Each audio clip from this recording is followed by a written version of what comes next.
Hi friends, ಕಡಿಮೆ ಸಾಮಗ್ರಿಗಳ ಒಬ್ಬಟ್ಟಿನ ಸಾರು ಅಥವಾ ಹೋಳಿಗೆ ಸಾರು ಟೇಸ್ಟಿಯಾಗಿ ಸಿಂಪಲ್ಲಾಗಿ ಹೇಗೆ ಮಾಡೋದಂತ ನೋಡೋಣ ಬನ್ನಿ.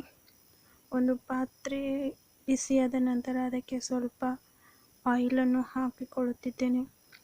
ಆಯಿಲ್ ಬಿಸಿಯಾದ ನಂತರ ಸ್ವಲ್ಪ ಜೀರಿಗೆಯನ್ನು ಹಾಕಿಕೊಳ್ಳುತ್ತಿದ್ದೇನೆ.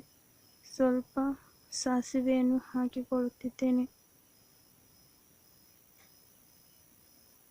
ಸಾಸಿವೆ ಮತ್ತು ಜೀರಿಗೆ ಚಟಾಪಟ್ ಅಂದ ನಂತರ ಸ್ವಲ್ಪ ಕರಿಬೇವಿನ ಸೊಪ್ಪನ್ನು ಹಾಕಿಕೊಳ್ಳುತ್ತಿದ್ದೇನೆ. ನಂತರ ಬೆಳ್ಳುಳ್ಳಿ ಪೇಸ್ಟ್ ಕೂಡ ಹಾಕಿಕೊಳ್ಳುತ್ತಿದ್ದೇನೆ.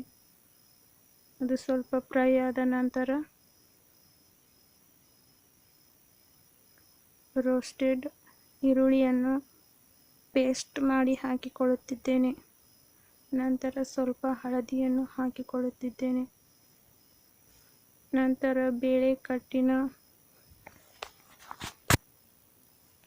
ಆ್ಯಡ್ ಮಾಡಿಕೊಳ್ಳುತ್ತಿದ್ದೇನೆ. 1-2 ಸ್ಪೂನ್ ಮಸಾಲ ಖಾರವನ್ನು ಹಾಕಿಕೊಳ್ಳುತ್ತಿದ್ದೇನೆ.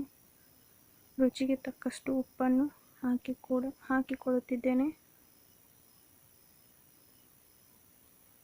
ಸ್ವಲ್ಪ ಹುಣಸೆ ಹಣ್ಣನ್ನು ಹಾಕಿಕೊಳ್ಳುತ್ತಿದ್ದೇನೆ.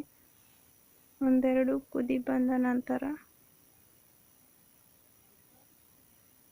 ಸ್ವಲ್ಪ ರೋಸ್ಟೆಡ್ ಕೊಬ್ಬರಿಯನ್ನು ಹಾಕಿಕೊಳ್ಳುತ್ತಿದ್ದೇನೆ. ಫೈನಲ್ ಆಗಿ ಸ್ವಲ್ಪ ಕೊತ್ತಂಬರಿ ಸೊಪ್ಪನ್ನು ಸೇರಿಸಿಕೊಂಡರೆ ಕಟ್ಟಿನ ಸಾಂಬಾರ್ ರೆಡಿ ಟು ಈಟ್. ಈ ರೆಸಿಪಿ ಇಷ್ಟವಾಗಿದ್ದರೆ ಲೈಕ್ ಮಾಡಿ, ಶೇರ್ ಮಾಡಿ ಮತ್ತು ಸಬ್ಸ್ಕ್ರೈಬ್ ಮಾಡಿ. ನಮಸ್ಕಾರ.